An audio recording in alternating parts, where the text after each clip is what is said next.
morning, it's Thursday the 30th of November. I'm just about to leave my mum's house here in Leicester, just down from Foss Park, heading back home to Orkney. Are you driving all the way to Orkney, Jonathan? It's 600 odd miles. No, I'm not, because my bladder won't go that far. Anyway, so what's the plan today? So I'm going to leave here and I'm driving up to North Derbyshire to go and see EV Nick.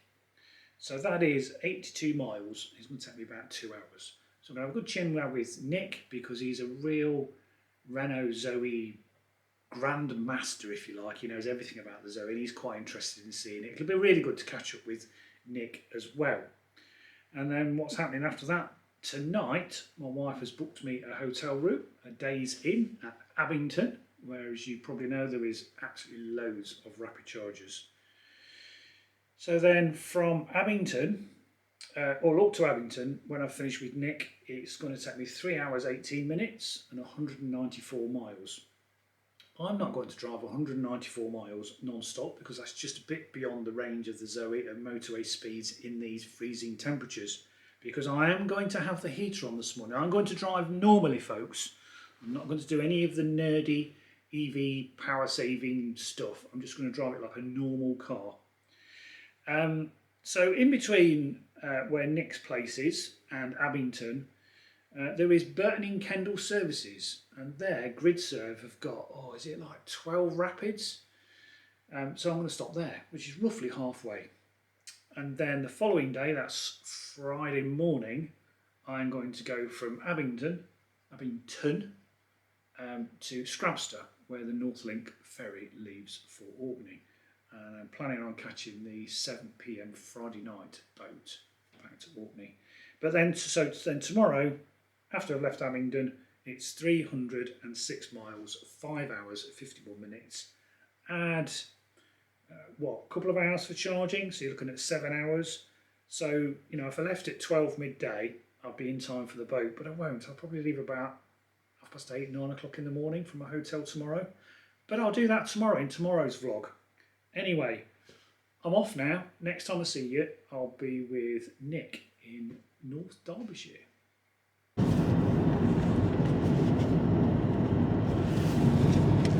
So we're a mile away from Nick. Beautiful drive over the Derbyshire Dales.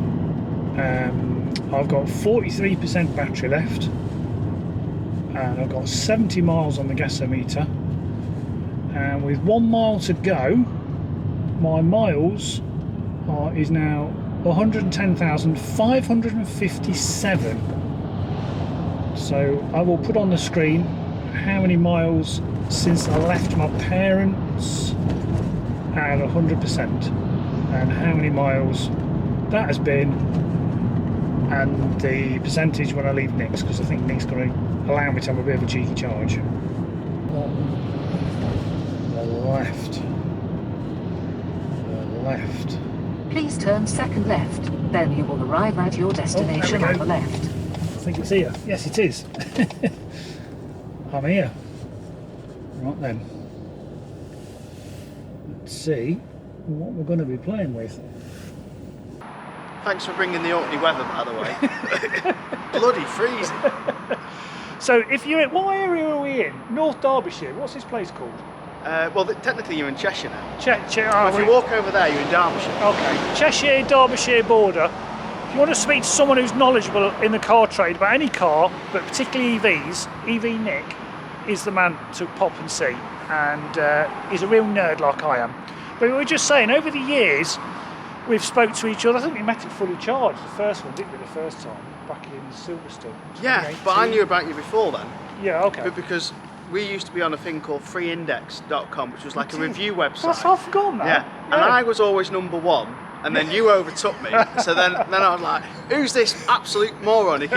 So then I was like chasing all my customers to leave reviews, and then we'd fight each other for ages. I've forgotten all about that. Yeah. And he had that little bike. Follow me to buy an EV or something it was, or follow me to buy a. You had a bike with like a sign on the back on your.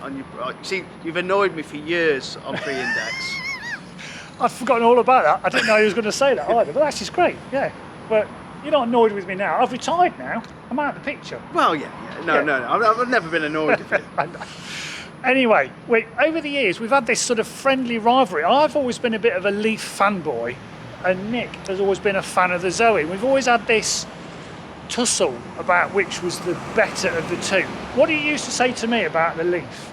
That it's great for barbecues. Yes. Because, you know, you put it on charge and you can, you know, toast your marshmallows, do your cooking. I mean, you never get cold in the Leaf. That's the best thing about it. So you didn't need a heat pump. You didn't need a heat pump in the Leaf because it was so warm. Just RapidGate. If you don't know what we're on about, Google RapidGate. I think we've both done videos about it. Yeah, we did. I mean, I've always said that a Leaf battery, even in the early ones, even the 22s, they're awful. They're just so the BMS doesn't have proper thermal management. Correct. The Zoe doesn't either, really. The Zoe just blows air over it. Yeah. But it's better than nothing. Better than nothing. Although the ENV200 van has got a very basic hamster wheel fan cooling air conditioning. So I don't know why they didn't do it for the Leaf, because they did it for the van anyway. So that was the motive. So quite rightly you used to moan about the Leaf to me and the thermal management and lack of it. But I used to say, yeah, but your Zoes can't DC rapid charge. It's just got AC.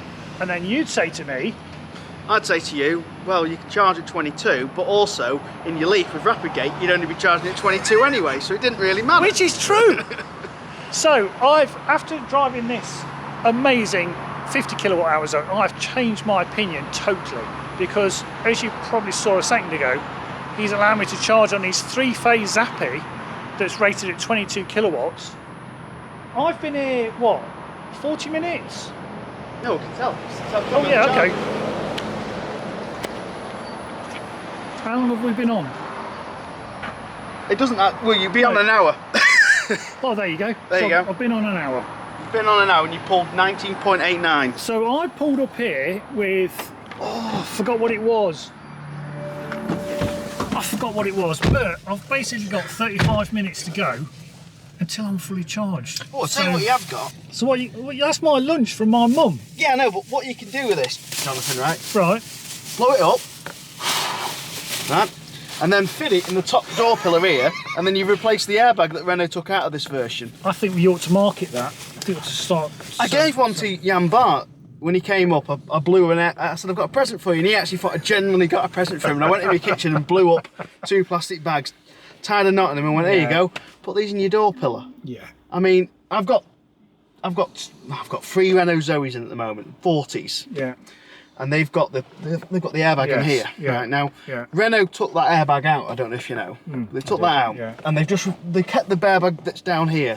And the reason why Renault quoted they didn't need this airbag anymore was because, according to Renault and their accidentology lab, people don't have sideways crashes into lampposts and telegraph poles, according to Renault. Yeah. But then they released the Megane 2 months later, which had side airbag protection at the side. So, which one is it? Yeah, which one is it? It does make you wonder, doesn't it, what their reasoning is. I mean, there's cost-cutting measure, but here's the funny part. If you go to order that airbag for a ZE40, the whole airbag, it's cheaper than the airbag for this one down here. In their parts department, I mean, where their physical cost is, but if you actually go to reorder the airbags, the two costs on the Renault part system, the old airbag, which is a bigger airbag, is cheaper than their new airbag that they fit in here.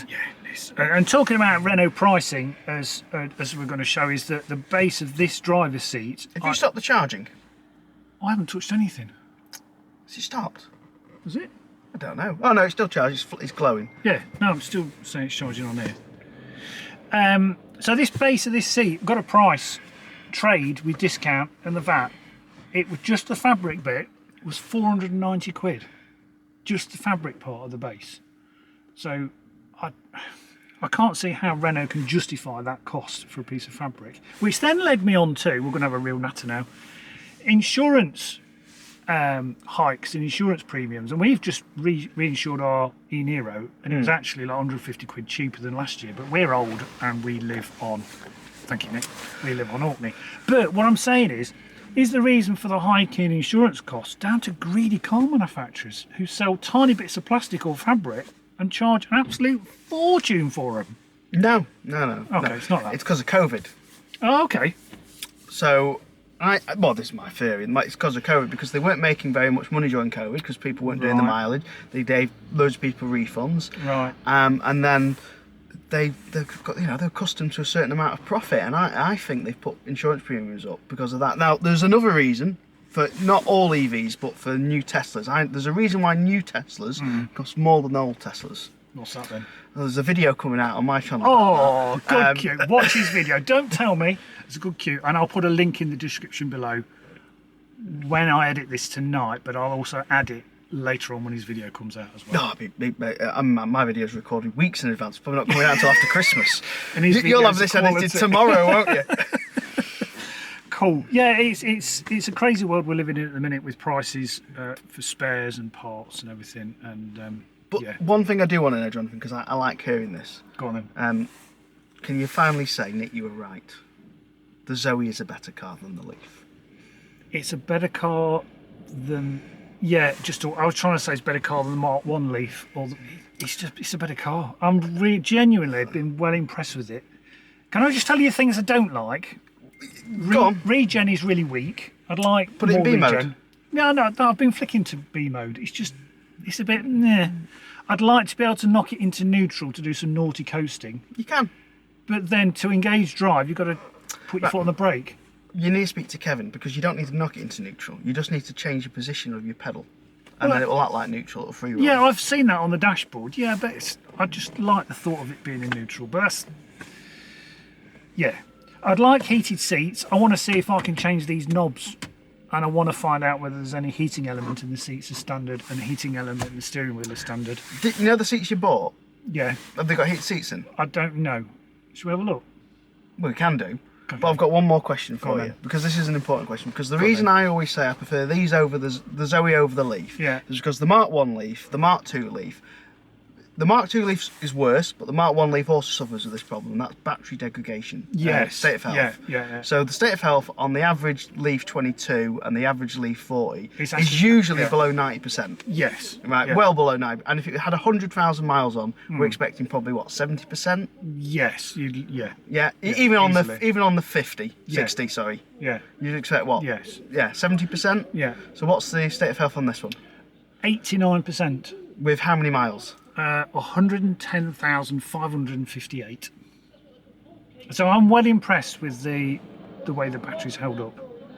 But see, I don't quite understand, because Renault and Nissan were sort of partners, weren't they? The whole EV thing. There's so many carryover parts, and the technology was jointly developed.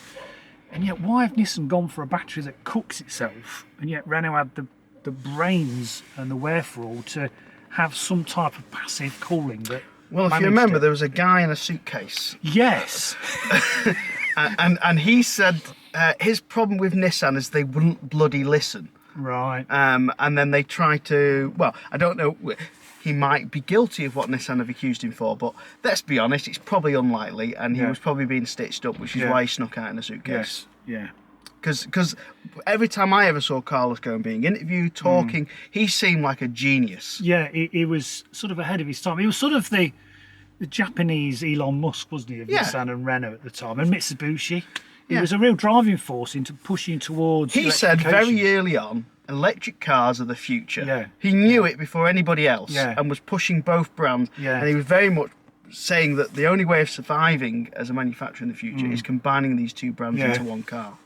So he basically wanted the Nissan-Renault alliance to be Nissan-Renault as one brand. Yes. Because he sees the way the constructions of batteries, making battery factories, making all these parts. Yeah. You can't just be done as a single OEM anymore. No. Everything needs to be brought in. Like, if you look at Tesla, the reason why Teslas are so far ahead, they make the screens, they make all the ECUs, all the software.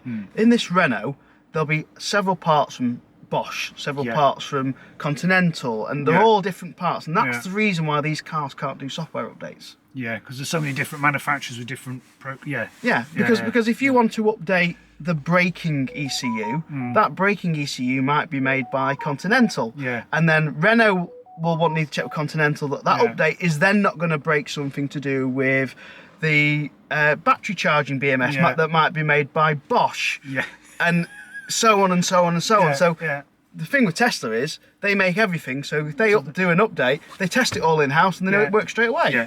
And I think that's the drawback of legacy car manufacturers. They're just held back by that legacy of how they used to do things is how we've always done things, and I think we're not Tesla fanboys because they're not perfect cars, but he's approached it from a different angle where those sort of things don't hold them back. No. I mean, one thing Tesla can do is they're very good at making software and hardware work together. Yeah. The one thing they're not very good at is putting them together into a package that doesn't fall apart. Right. I think they're all getting better, though, aren't they? No, they are getting better. But I mean, I'll be honest, I've never seen a perfectly painted Tesla yet. No. Because you had issues with your Model 3, didn't you? Oh, it's been resprayed. I told Tesla they could take it back or respray it, so they resprayed it. Yeah. And then they still messed that up. Yeah. And then they gave me a complimentary coffee mug with a Tesla logo on. And said, here you go, this is the hold up. A week later, the paint started peeling off it. Now, I saw that. It's quite ironic. That was fantastic. Should we see these seats then, John? Yes. Come on, let's go and look at these seats. So what do you reckon then, Nick? Have we got? We've got. I think this is the airbag stuff. You got that connector there. Sorry, I'm just pretending I know what I'm looking at. Yeah. No, I don't think it has. So the heating element would be in there. Yeah, because look, there's your airbag. Hang on, what's all that in there? Is that heating elements or just the fabric? No, just the fabric. Okay. That because there's only one plug, which is that one there, and if we follow the cable, it splits into two. One goes to the seat belt, and this one goes to the tension of the.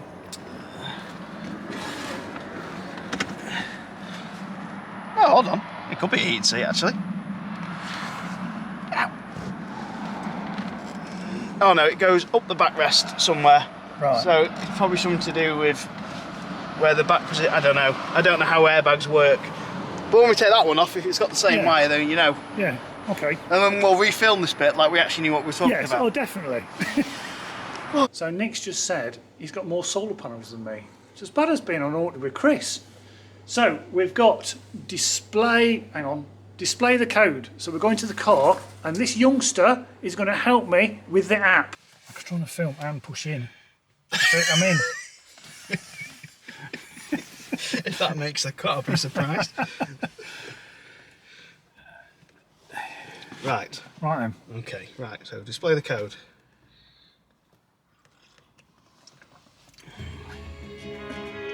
Oh, turn that down. Bit of McDonald's.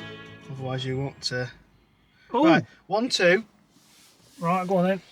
1 2 6 9 6 7. This is a one-time code. I don't have to blur this or anything, do I? I don't think so. Okay. Now Nick's going to turn the heating off and on. There you go, done. What? That was it. Charge history. So is that? Is this where you tell me it wasn't this easy when you tried to do it? Correct. But you can now pre-charge your car. You can now pre-charge. You can preheat your car. Right. Right. Now, have you got the key? Have you got the key? I have. Right. It's very important. This is a really important thing. So you can preheat the key. You can preheat the car via the app on the Renault app. Yeah. And you could preheat the car on the key before on the Renault, but for some reason Renault took that feature off the key. That's right. It was probably connected to the airbags. Are you joking? Yes. Yeah, it's an airbag thing. It's an airbag thing. It's got obviously preheat. Yeah, thing. it was cost cutting. Let's be honest. They wanted to save some money, so they took it off the key, and they also took the airbags off at the same time. Right.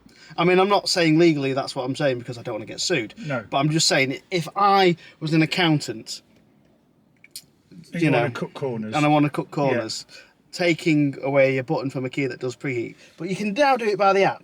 Right. Okay. Oh, unfortunately, Jonathan, your electric motor warranty is expired. It says active though. Corrosion warranty. By the way, your car's fully charged. That, genuinely, folks, is bonkers. Yeah. Hey, that's an interesting thing to know. Battery warranty isn't mileage restricted. You're having me on. There you go. Look. Active for 96 months. Yeah. So the battery's still in warranty. So the 15th to 9th, 28. Yeah. 8 years from the date of manufacture. So that says 100,000 miles or until that day for the motor warranty, but your battery warranty is still in. So Nick's going to have a drive. I'm going to sit with him, and We'll get the. I called you a guru this morning on my intro. You've not seen it yet. You're the guru of all things Zoe. So I'm interested on his take of his drive in this. So let's go for a drive. Yeah. Come on. Do you want me to tell you the first problem with it I've noticed when I'm driving it? So James did say the top of the struts things need doing. Yes. Yes. A bit creaky when but it's not a biggie. It's not a big It thing. feels very light on the front. What's it? I've put 40 psi in all 4 tyres because that's how I run all my EV tyres. Right. Less right. oil resistance. Right. So the reason it feels like it's floating on air is because it quite literally is floating on air. It's not gripping the road very well. No. No, but I don't drive this like I stole it. I'm an old geezer that just likes to potter, you know. Yes, but when I said to you I want to drive the car, I was going to drive it like I stole it. But it's so icy and it's so floaty. Yeah. I'm terrified of doing that. And I want to drive this home this afternoon, so It's proper. It's It's wandering. It's wandering. it's quite tight. You need to take the pressure down. It's literally wandering. It's not It's wandering. It's wandering. It's wandering. Let me turn this bloody lane control off. Yeah.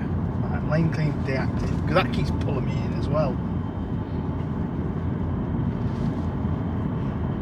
So it's not got the gear problem, because you'd hear it. Because you'd hear it, yeah. Because it just grinds straight away. Yeah.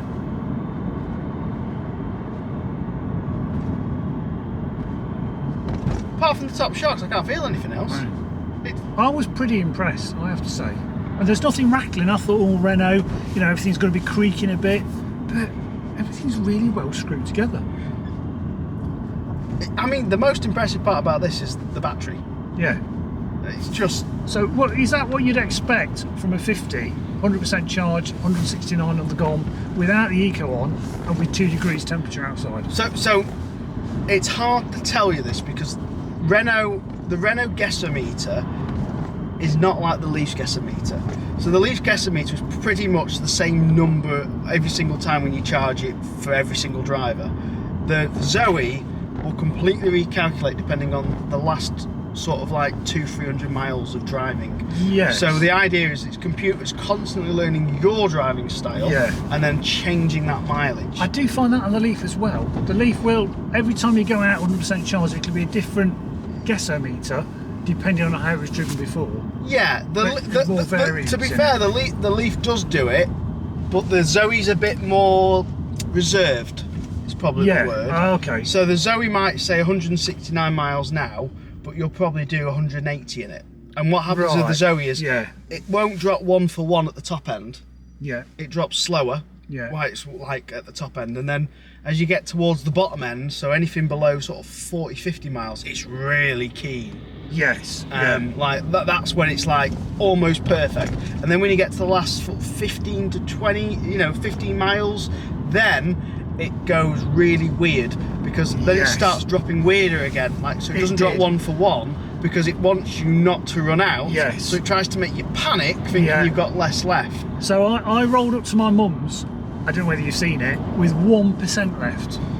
That's a bit high, that really. I mean, you'd have gone lower than 1%. Oh yeah. I mean, I've the lowest. I mean, we've been driving EVs. We were driving EVs before they were cool. This is true. Yeah, we've been driving Leafs and Zoes and EVs for so long. We've been driving since they were cool. So we kind of like we're at the point where if you don't arrive with less than 3 or 4% battery, then you're not really an EV driver. It's true. When you see Mr. Turtle, it is you're in the community. If you see Mr. Turtle and not panic and get home or get to a rapid, then it's like a rite of passage. Have you ever had double turtle? I have in a Leaf once when it went into neutral and I rolled onto my drive. Ah, no, that's not double turtle. Okay. Double turtle is when you hardly have any range left, so it goes to turtle, and then you realise you also need the toilet. That's double turtle. Okay. So when you just arrive at the perfect. So not only do you have to plug the car in, but you also have to run to the toilet. That's double turtle. That's double turtle. Yeah. Okay. That's happened to me once. That was fun. Well, how old are you, Nick? Don't mind me asking. I'm 60. How old are you? Half your age. You're 30. Well, I'm over 30. I'm older than 30. I am not far away from 40. Okay, so all I can say is as you get older, my friend, double turtle will happen a lot more often. Right. All right, so just be prepared for it. When my wife's been driving EV for longer than most people. I mean, the first Zoe we got was for her because I didn't really use a car. I used to walk to work. Most environmentally friendly way, by the way. Just you know. Yeah. Yeah, I used to walk to work until we moved further afield. This drives really well.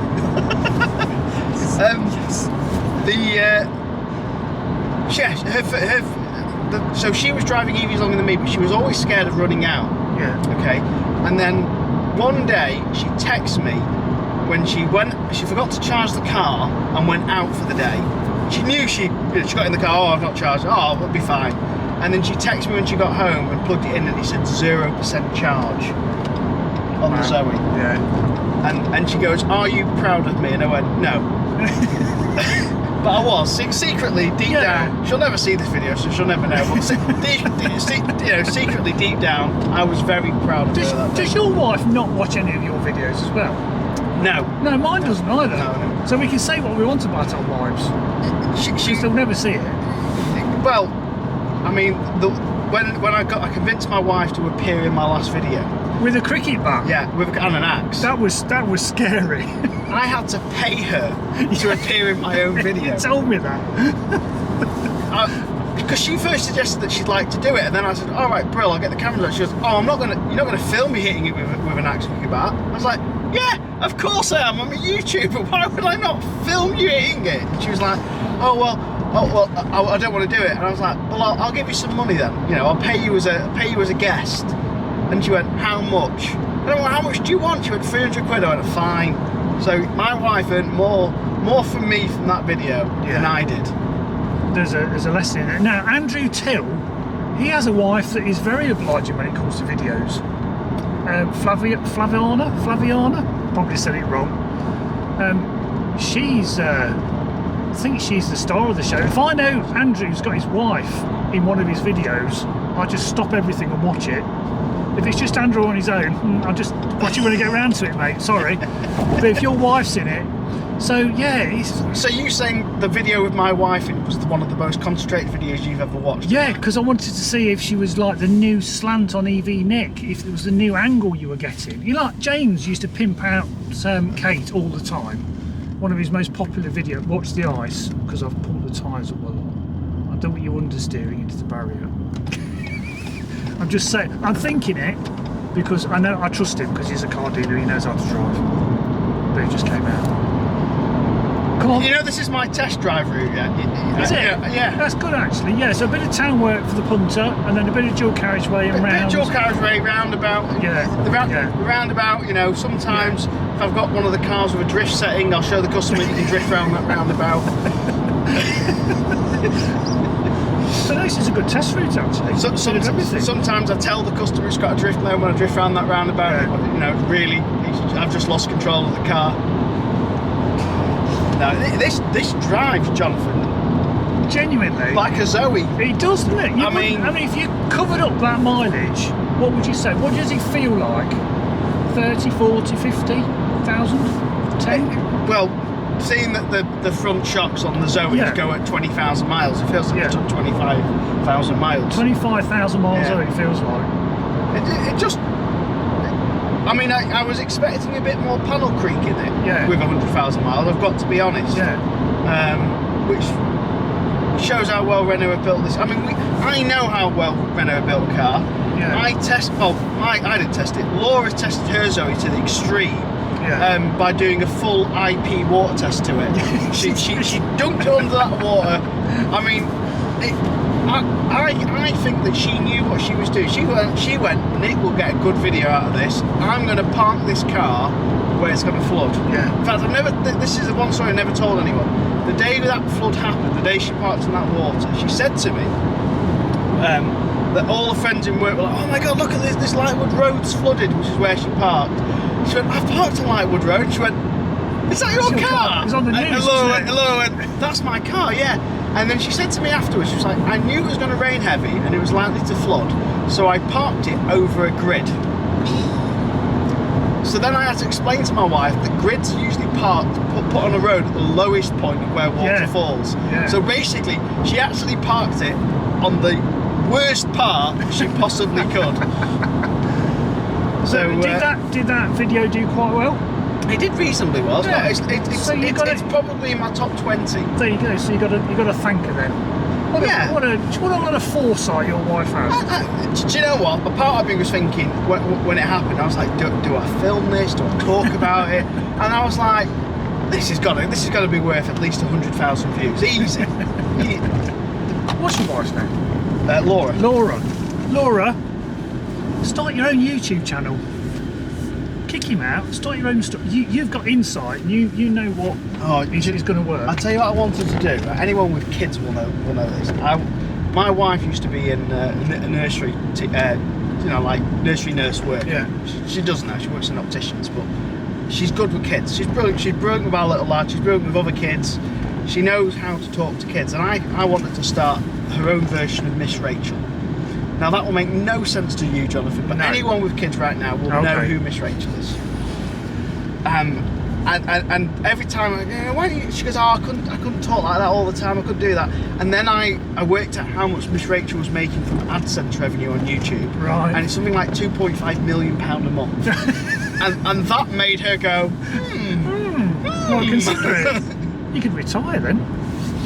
I wouldn't have to do any video. No. I still would. Yeah. No one would watch it. You could be a cameraman. You could do all the techie stuff. I said to her, I said, look, I'll film it and I'll edit it. All you have to do is talk like a child. And what would you charge her? She charges you 300 quid. Oh, I wouldn't tell her that. I'd just she wouldn't know what the AdSense revenue is. I'd set all the YouTube channel up and just tell her, oh, we had a bad month this month, darling. I can only give you £1,000 this for this today's video. It was a very poor video. So what's that YouTube called then? Miss Rachel. Miss Rachel. Yeah. Okay. Yeah. I'll have to check that out. It's not for you, Jonathan. Is it not? No. It's for kids of anything under the age of 5. Right. But if you're over 5, it'll drive you absolutely insane. Okay. I've seen some with my grandkids, Josiah. Have you watched Bluey? No, careful, because you're at that age where Bluey could mean two things. No, Bluey's like a big blue dinosaur, isn't he? No, he's a dog. He's a dog. There you go. All I can remember with my kids is Postman Pat. We missed the Teletubbies because that was just weird. Postman Pat and 𝐈 the Engine. Bluey's watchable. I could watch Bluey without my kid. Okay. It's watchable. It's very good humour. But the thing is, it's very, very concerning for people who are your age when we're talking about watching Bluey. Okay. Because when my father-in-law came round and I said, stick a Bluey on for him, he was very concerned at what that might mean. I'm a bit naive. Are you a bit naive? You don't know what a Bluey is? I don't know what a Bluey is now. Okay, if anyone who wants to tell Jonathan in the comments Below. what a Bluey is, and I'll tell Jonathan when he stopped recording. Okay. Because it might get you demonetised. Okay, right. Yeah, every day's a school day. I bet your wife knows. I bet she's not naive. No, is she? she's not actually. I bet if you said to your wife, went round to Nick's today and we watched a Bluey, to see her reaction. A Bluey or a Blowy? A Bluey. A Bluey. Yeah. Is that like a blue film? Is that what it means? Yes. Oh, okay, so, alright. So a blue film was like an 18 XXX rating? Yes. Right, okay, I didn't know it was called a Bluey. Yeah. So I sort of do know that. Yeah. So when I said to my father-in-law, shove on a Bluey for Shove him, on a Bluey. he was really concerned about what we were letting his grandson watch at our house. I'd never heard of it called that before. You never heard of it called a Bluey? No. Oh, I've heard it, yeah. Okay. Anyway, Bluey, Okay. brilliant kids cartoon. It's like The Simpsons, that kids and adults can watch at the same time. Okay. It does make you realise how, that they're perfect parents, so you're like, oh, I hope I'm as good as that as a dad. Cool. How is your family anyway, Jonathan? My family are very well, thank you. Yeah. How is it Alright. being retired? It's been fantastic. Honestly, I'd still enjoy doing my videos. I'm still an EV nerd and a geek, and I still like interacting with you and James and all the others like Ewan, Turk. but just not having the pressure of having to make that sale or source cars. I'm still advising for eco cars that's now run by Reflex, but I'm not missing it, to be honest. I'm not missing, I'm going to say it, I'm not missing dealing with the public. See, the public still have this perception that as car dealers we eat caviar and we burn £50 notes. Oh, do you know what? And it just really irritates me. I'm just going to say, I'll let you talk in a minute. I work from home with minimal overheads. I mean minimal, and that's how I made my business grow, just working from home. Now that's not for everyone, because people often like to see the car and sit in it and test drive it and have the whole showroom dealer experience, which is what Nick offers. Now honestly, hand on heart, I don't know how Nick and his dad make ends meet, because they must have terrific overheads before they've even sold a car. So next time you're at a dealership, look, a little independent, you know, all the public want a little dance around, a little negotiate, think they've got one over on them and all that carry on, but at the end of the day, he's got to earn some bread and water and jam, and there isn't the money in the motor trade that people think there is. It is hard work, and it's not an easy business to earn a crust. I'm not saying any more. Nick, what were you going to say? Pretty much. So my battery ran out on my super duper vlogging camera, so we're just parking up at Nick's place. Come on then, Nick. What do you think? Genuinely, honestly, I'm surprised. It's this. I mean, I'm a Zoe fan. Yeah. But I'm honestly genuinely surprised it's this good. Ooh, just that creaking at the top of the suspension turrets, tops. See if you can hear it again. It's when you take it off. So when you go straight, I think you'll hear them creak. Yeah. Yeah. James picked up on that as well. It's an easy fix apparently. But again, if it's just an audible creak. Yeah, but they will eventually go. Yeah. So you. Ooh. Oh, that was that's the mechanic dropping a bag of nails. Yeah, I mean, it's. Consider it's done 110,000 bloody miles. It's not bad, is it? It's bloody good. Yeah. I mean, even the interior's not that worn, really. No, I know the seat's got some wear. Yeah. But you'd expect that on a car that's done 70, 80,000 miles, never mind 110. Yeah. But the steering wheel's not that worn. The gear sticks, there's no hole in the footwell, which is what you usually see. I know it's got some in the mat, but you normally expect a big hole in the footwell on a 100,000 mile car. So whether it's just sat on dual carriageway or motorways, I don't know. But either way, I'm genuinely. I'd be interested to see if you could find who had this car. So I'm going to try. So maybe with your contacts at the minute, we can perhaps try and wangle a service receipt with an address on or a name. They're not going to release because of data protection, but have you got the logbook? Yeah, and it just says it's just the finance company. It's Motability. I reckon we could probably find the owner of this car from the reg. Yeah.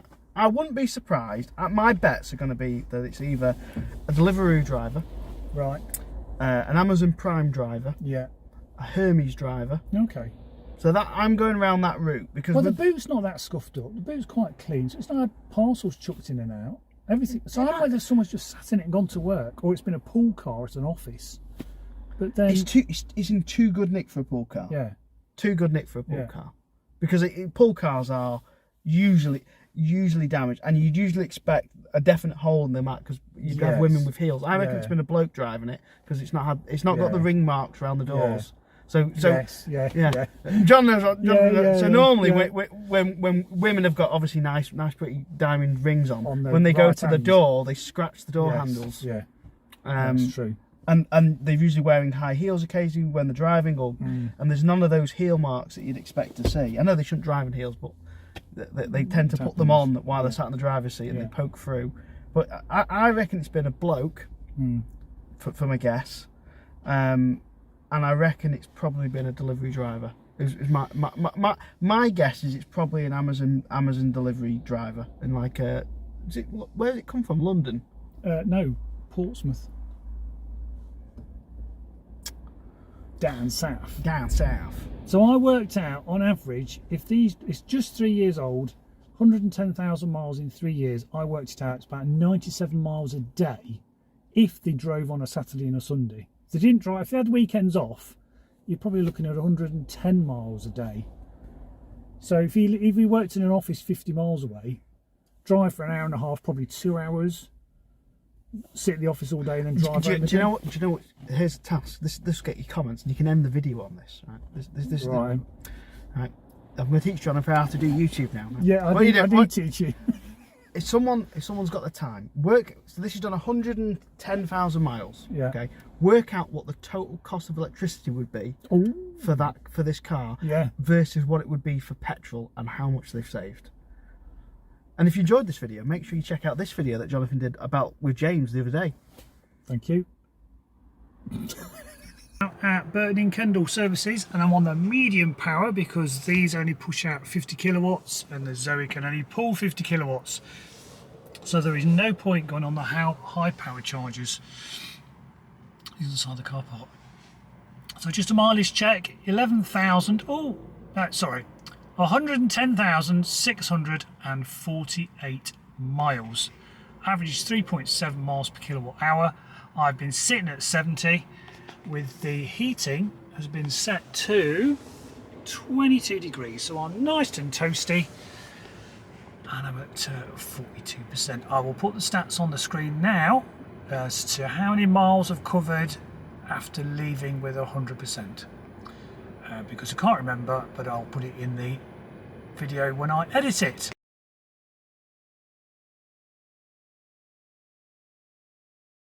So let's get plugged in.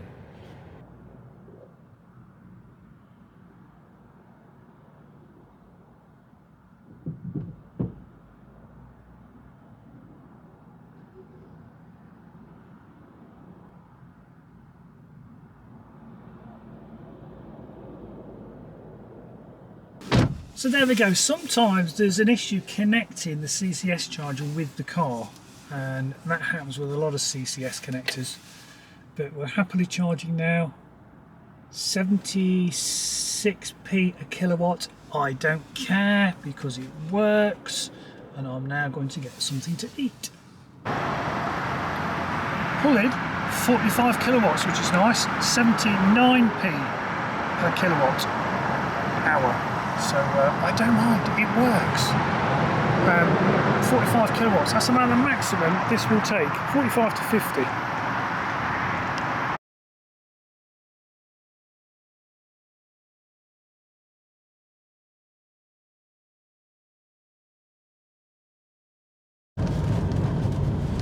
So here we go. I had loads left really, 12%, 6%, 12 miles left, and I had about a 10-mile margin for ages, and then it suddenly went to 12 miles when I started going downhill. Turn right, then your destination will be on the right. So here we are at Abington. What a lovely trip with snow on the ground, and I'll wait till I stop. Take the next left. Just to show you. It's a bit chilly. So I'm not going to the apple green chargers, which are really quick. I'm going to 50 kilowatts because I don't want to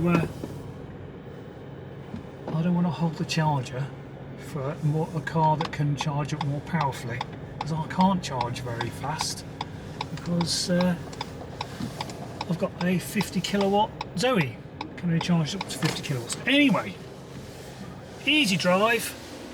It's -3. There's snow on the ground. Someone's been playing with snowballs.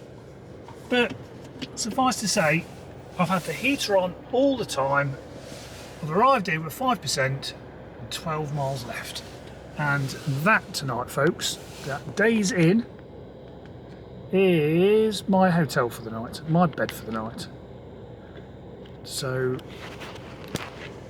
been watching this nonsense. I really appreciate it. For those that tuned in during my live broadcast stream, thank you, it's really good. Really appreciate all your words of support. Hope this has been interesting, just to show that a 110,000 mile Renault Zoe that cost me £5,000 you can drive in comfort with the heater on from Shoreham to Orkney, stopping because of my bladder and stopping because I'm too tired to keep driving.